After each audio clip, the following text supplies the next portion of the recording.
Isa ang Polish national team sa nakaschedule na makaka-tune up ng ating Gilas Pilipinas. Kasado na ang game sa June 29 at inaasahang masusold out agad ng mga tickets dahil yung may mga kulay na lamang ang available na seats na pinapurchase online. Pero syempre hindi tayo makakabili dahil malayo ang venue. Gaganapin ang laban sa Sosnowiec Arena alas 6 ng gabi sa Poland. Ang mahalaga sa ngayon ay merong competitive na tune-up games ang ating pambansang koponan. Ang Poland ay naglabas ng 27-man pool, kaya as of now ay wala pang eksakto na 12 na haharapin ng Gilas. Ang mga player nila ay naglalaro sa bansang Greece, Germany, France, Serbia, Italy, isang USNCAA, isang NBA player at majority ay naglalaro sa kanilang local league sa Poland.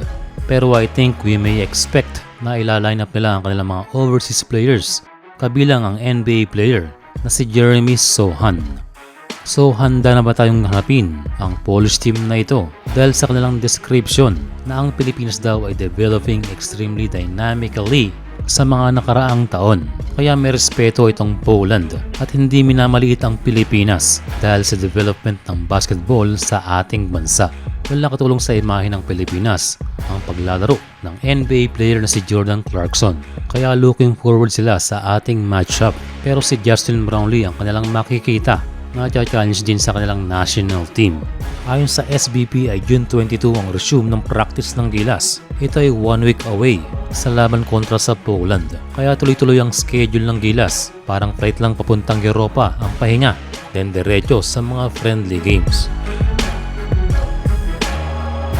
Samantala naghahanda na rin itong si Kai Sotto para sa Olympic qualifying tournament. Kung ang NBA Summer League ay makakagain siya ng exposure, pero tama na bigyan ng panahon at paghandaan ng Olympic qualifying tournament dahil hindi lamang NBA scouts ang manonood doon dahil pati ang mga naghahanap sa Europa. Well, maganda na rin yung maraming options dahil wala pa rin talo. Dahil sa ating nakikita, ang kanyang fallback ay ang pagbalik sa Yokohama B Corsairs. Well, hindi pa naman siya nagkaroon ng full contract sa team nila ni Kawamura dahil ang nag-expire ay ang kontrata pa rin ng Hiroshima Dragonflies. Kaya nag-anunsyo rin ng team na ito sa pag-expire ng kontrata ng ating kababayan.